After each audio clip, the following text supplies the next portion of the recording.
Welcome back to Trey's Wildlife Adventures. I hope you guys are having a great day. And today, this particular episode, I'm not going to be doing anything on the episodes of Gator Boys. We'll be getting back to that soon.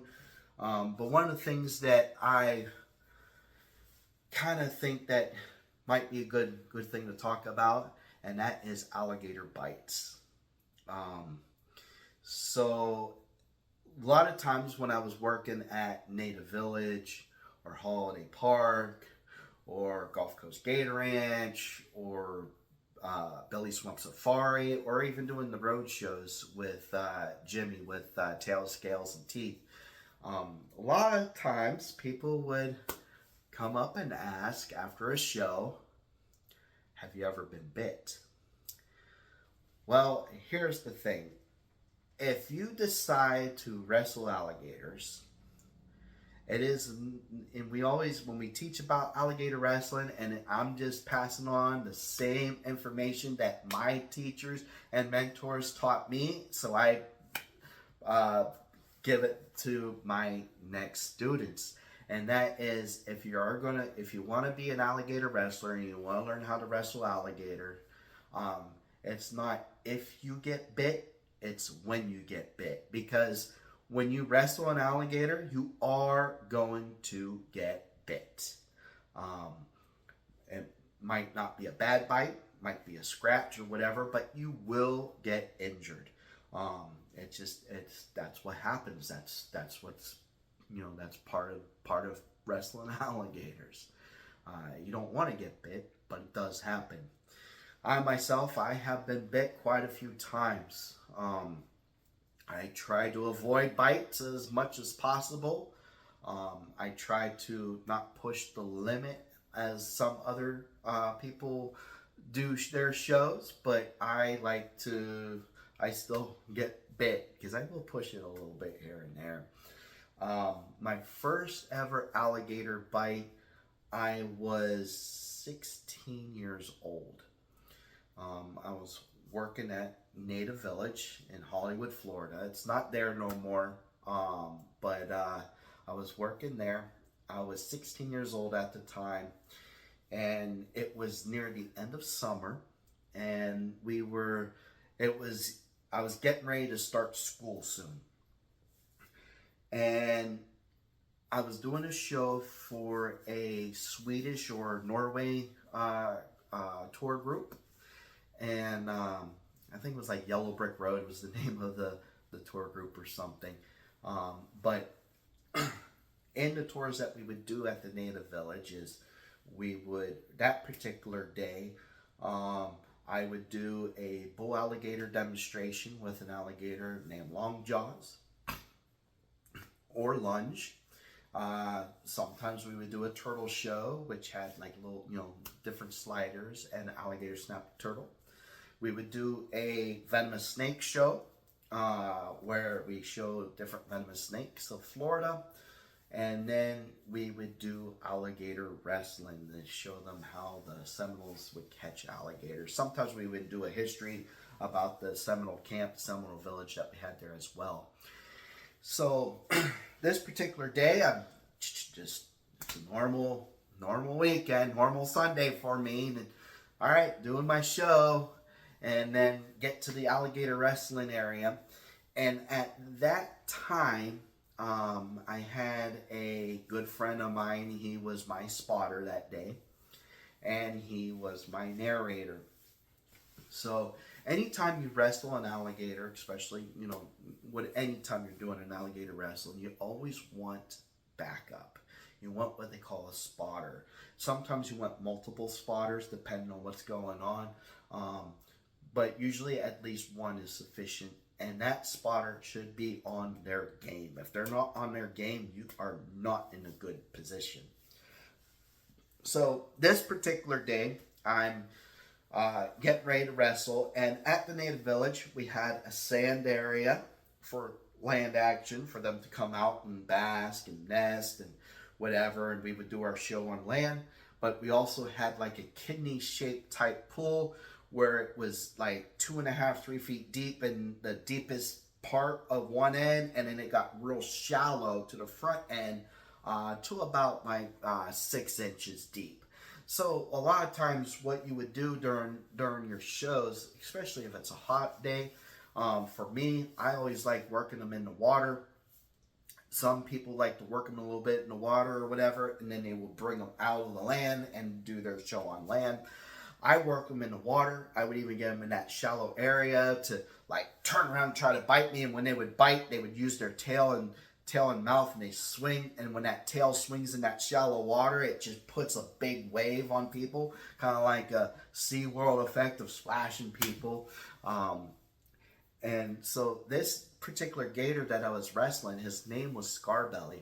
It was probably, we had 3 alligators that were like the top gators that you do not want to mess with too much in the wrestling pit. And we would save those particular gators for like our big tour groups, like this one that we're doing, like I was doing that day. So I got that gator. He was in the kind of the deeper end. And one of the things that I always like to do is I love water shows. And it's not deep water shows, because at that time of age, I really couldn't swim worth a lick. I love shallow water, and not like 6 inches. No, I like where the gator's deep, I'm deep, and everything like that. So the gator, it went down underwater, and my favorite thing to do is just dive right on that alligator, and that gator just like flips out and mouth shaking all over the place, trying to bite me. Usually it will swing, get close to my knee and go pop. Sometimes my jeans will get just like next to it, pop. I just love that, you know, and the people love it too. Well, I would do that time and time again, especially during the summertime. Wintertime, too cold. But summertime, I would do that a lot. I would love it. That's why I got bad knees now, jumping straight on concrete with my full weight all the time, just like messed up my knees. But this particular day, when I jumped on Scarbelly, that little son of a gun, he wasn't little, he was probably about 9 feet. He went one way, and usually everything works out. He'll shake, and it's right there. But when I jumped, I didn't get a good grip. So when he shook one way, and then he came to shake the other, he just left from underneath my legs. And as he got away from me, he spun around.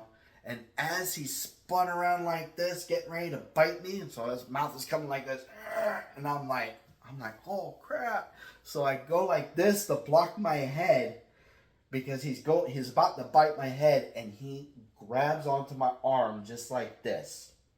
So now he bit down onto this arm, okay?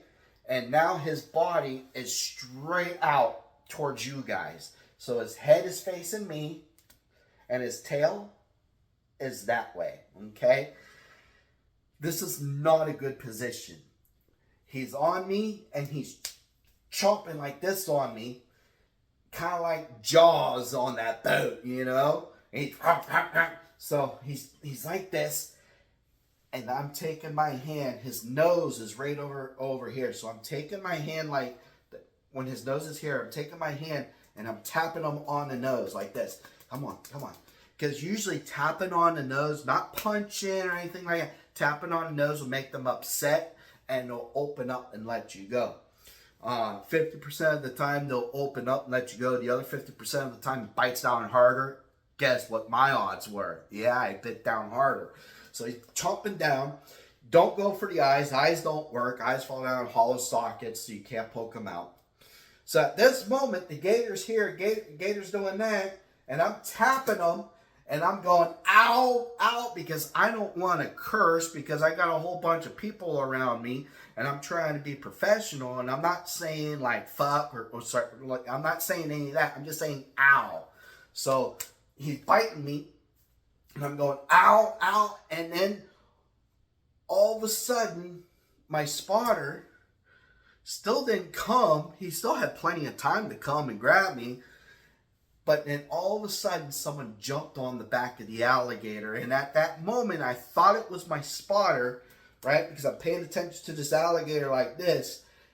And then I look up because I'm laying down on my belly right now. My belly and my knees and everything, right? Looking at the gator. So I'm face to face with the gator like this, laying down, going like this, trying to get him to let go. Someone jumps on the gator just as my arm starts going like this. It starts twisting, so he was starting to go through the death roll. And at where I'm at, there's really nothing I can do. Gator's faster than I can spin.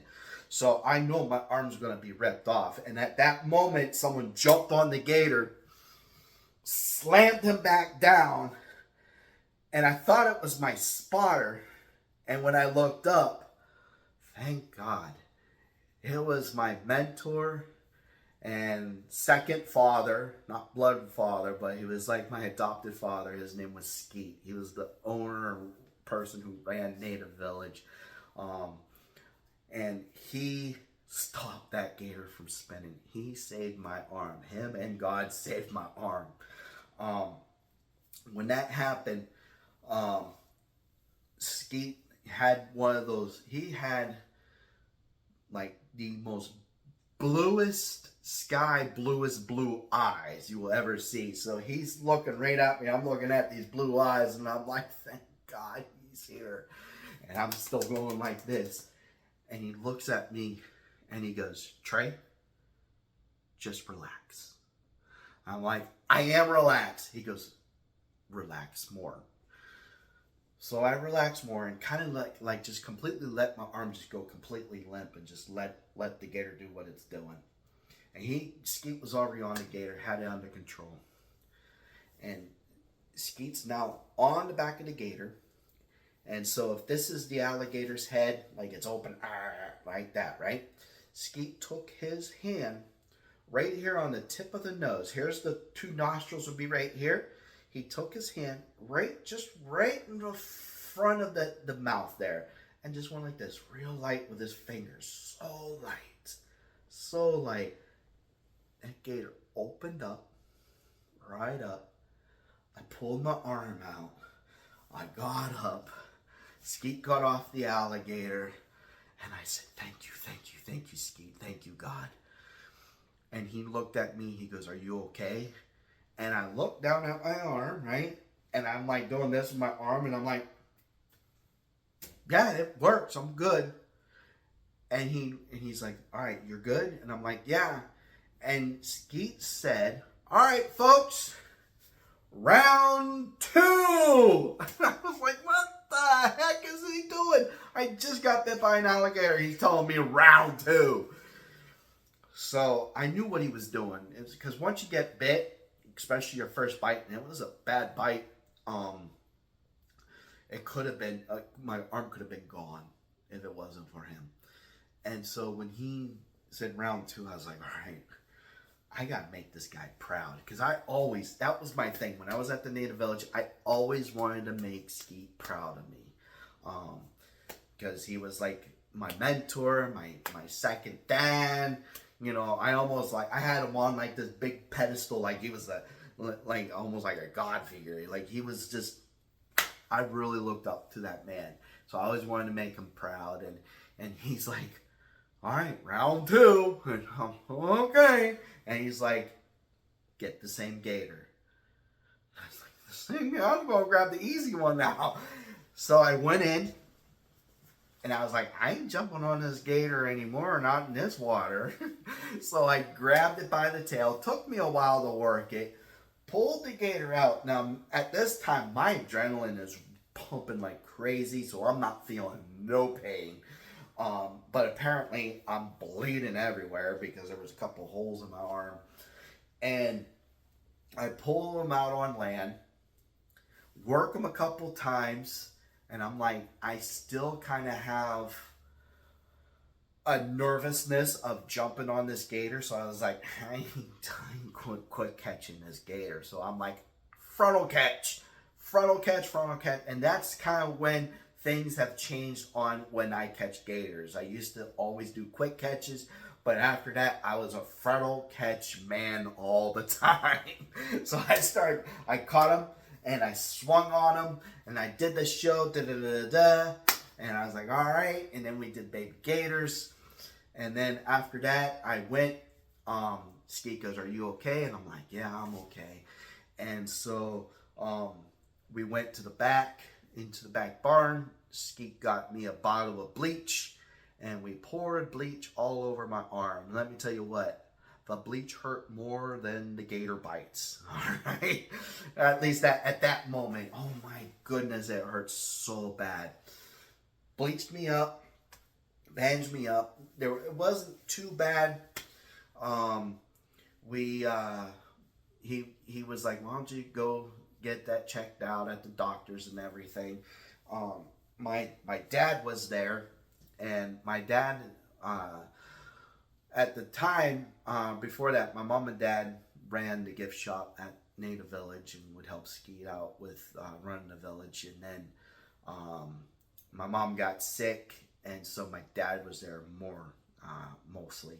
And so my dad came, and my Skeet goes to my dad, "Well, he got bit." And so he's like, "Just go get him checked out, and we'll just call it a day." And I was like, "I want to still work." So we ended up, my dad, we got it checked out, and everything was good. I just had a little chip in the bone. There wasn't like anything that I had to like really like put a cast in or anything. It just wasn't, it was okay. They couldn't sew it closed because it still had to ooze out with all the infection.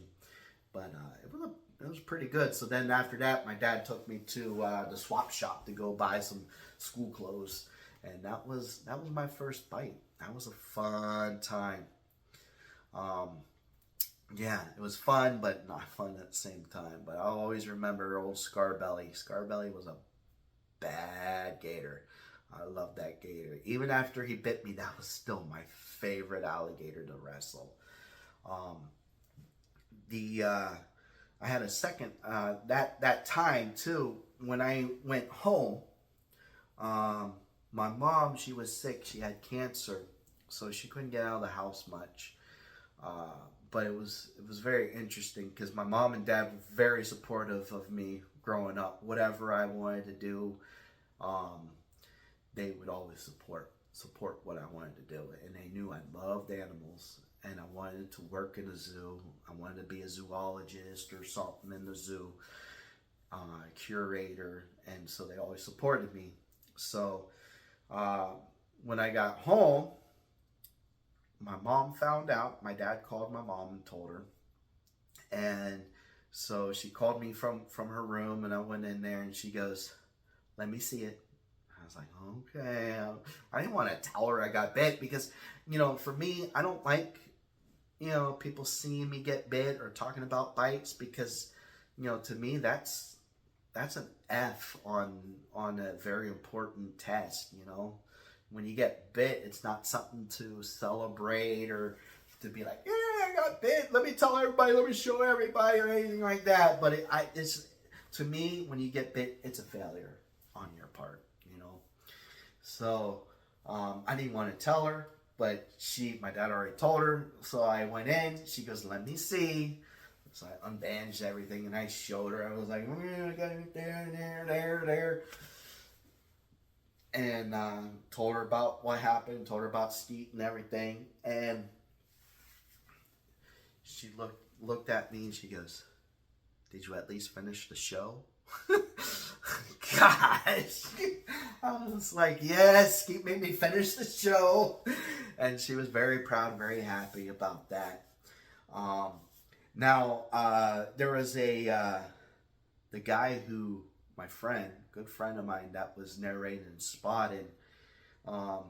Didn't hear much about him in the show other than at the beginning of him narrating Spotting. He was my only spotter and narrator. And Skeet wasn't even in the pit, but after he saw me get bit, he hopped over the fence and saved me. And my original spotter narrator, I asked him later on, I was like, "Bro, what happened?" And he looked at me and he goes, "Oh, you were laughing or something, so I thought you were okay." And I was like, "I was saying ow. I didn't think I'm okay being chomped down on an alligator." And what it turned out was it was kind of like his first bite he ever seen, and he just froze. And that happens. That's not, you know, um, even if you're wrestling the gators and stuff, when you see your first bad bite, sometimes the person freezes. And it's nothing bad against that person. It happens. Not everybody has that in them to at first to just jump and save a person's life. So that's why I always believe a spotter is probably one of the most important person in anything you do with animals. Um, Alligator wrestling, you always want a spotter. If you don't have a good spotter, bad things happen. You got to have a spotter that when that's watching that gator and watching that person and predict what's about to happen before it happens and be ready. Because if they know that it's about to get bit, you want to be already in the air getting on that gator, so that person doesn't lose a limb or get really, really, really badly injured. So thank God Skeet was there and God was on my side that day and God was watching over me, because that could have been bad. Skeet, the guy who jumped on me, he had the exact same thing happen to him, and the gator's name was Thinker.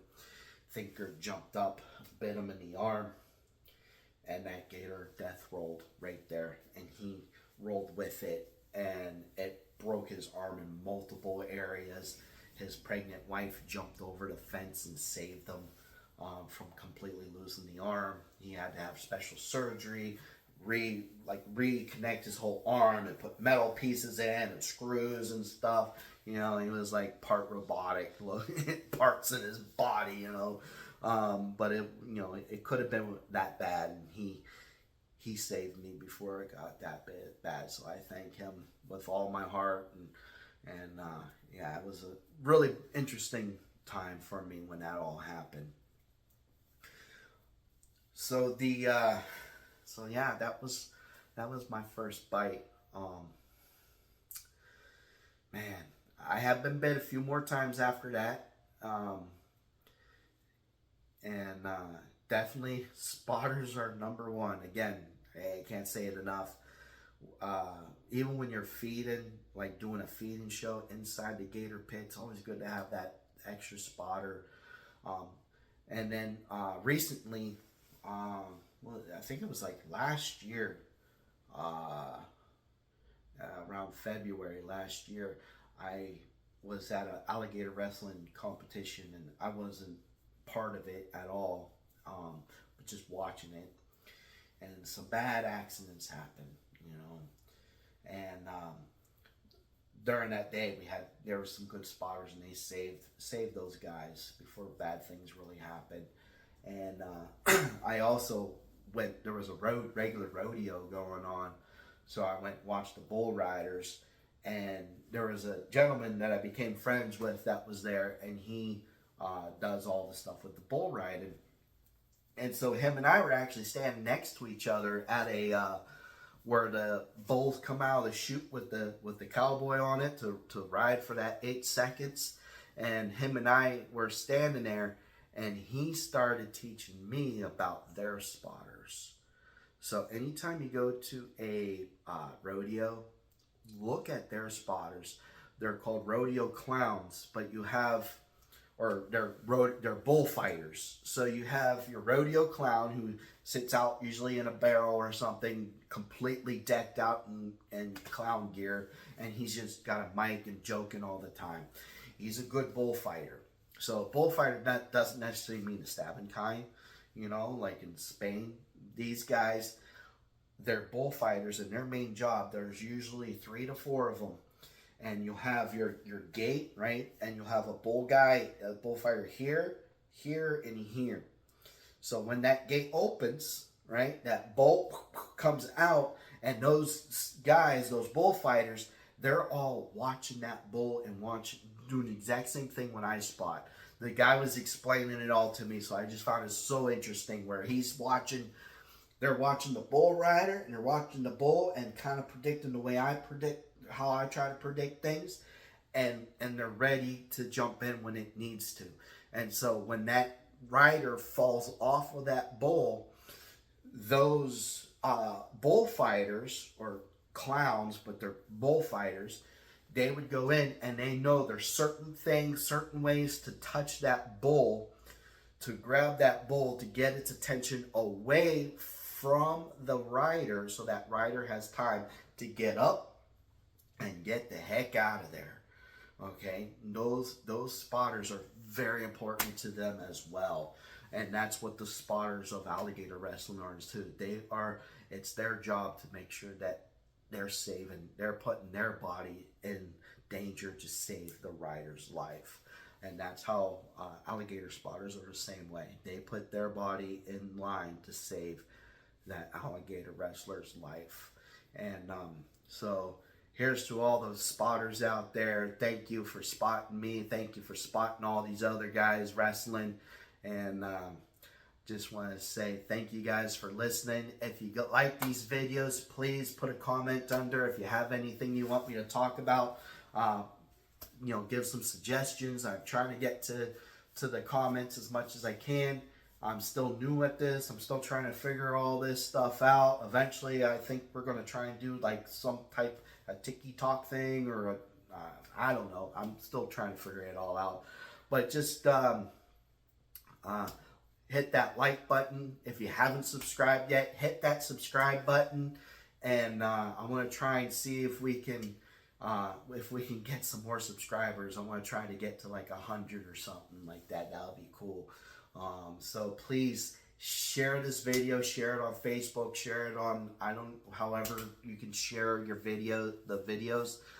Just share it, and hopefully I can turn some of these into like a podcast thing, to where you don't have to see my ugly mug talking the whole time, but you can just plug it into your car and just listen to me on the way to work or something. Eventually down the road, I'm going to try and get some people on with me to do a little talk with them as well. So we're still working on some of those things. We got a couple other things planned. I'm actually thinking about doing some storytelling, maybe around a fire or something, and putting that involved with possibly looking for some things as well. But yeah, give me some ideas. Like, subscribe, share it, and thank you all for watching. Until next time, stay wild, guys.